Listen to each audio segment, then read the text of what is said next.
This time we're looking at a replica produced by Conrad Models of Germany. This one comes in their standard blue company packaging, and there's no doubt it's 1:50 scale, and there's a Mercedes-Benz hologram. If we go to the other end, the label tells us what's inside, and it's a Mercedes-Benz Arocs with a Meiller high-sided tipper. Let's weigh it up. The box makes its way purposefully to the weighbridge, and it's about £1 6 ounces, which happens to be about 630 grams. But enough of that, let's open the box and see what's inside. And out comes that standard kind of packaging that Conrad likes to use, which is the cardboard-backed foam. And it does a good job of protecting the model, and there's also a bag of some parts.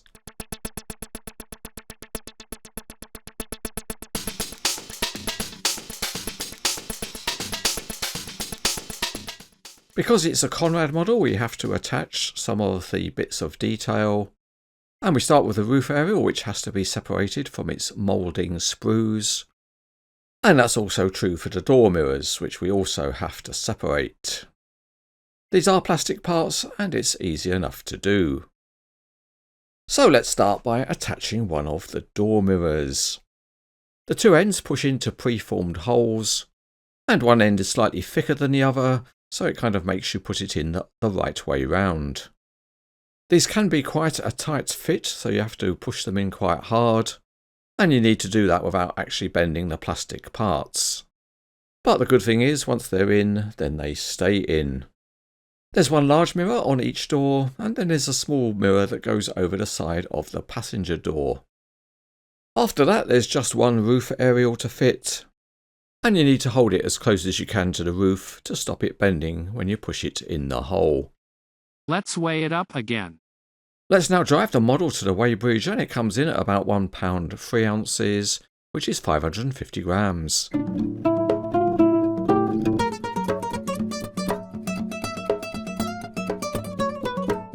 The underside is a blend of modelling for functionality and detail.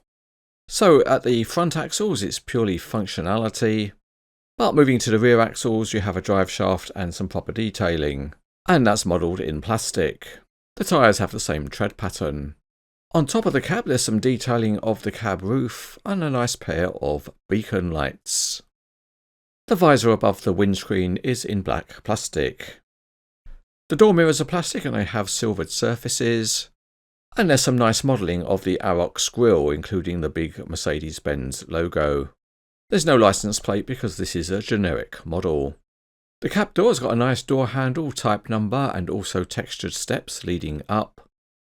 And the wheels look pretty good with their black hubs. And in case you need it, there's a spare wheel behind the cab.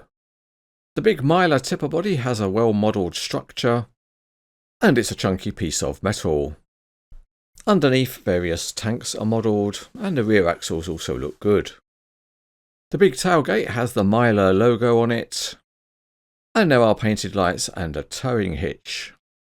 On the opposite side there's an air intake above the cab, and also a metal stair. The inside of the tipper body is completely smooth. The spare wheel is attached to the tipper body, and there's a nice telescopic ram.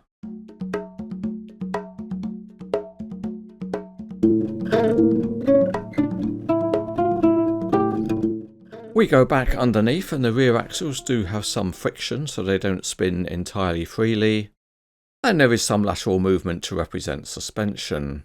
The steering is unusual compared to most truck models, and that's because the angle is very good, but the axles are not linked. But for posing purposes you can achieve what you want. Here we are out on the Cranes etc. Autobahn, and you can see that the friction in the wheels prevent the model being entirely free rolling. But you can set the angle of the steering very tight and achieve a very good turning circle. The other main functionality of this model is raising the tipper body, And it's easy to do, and you can pose it at any position on the way up. The overall height of lift is good, and the rear tailgate opens, but it's not what you would describe as free swinging.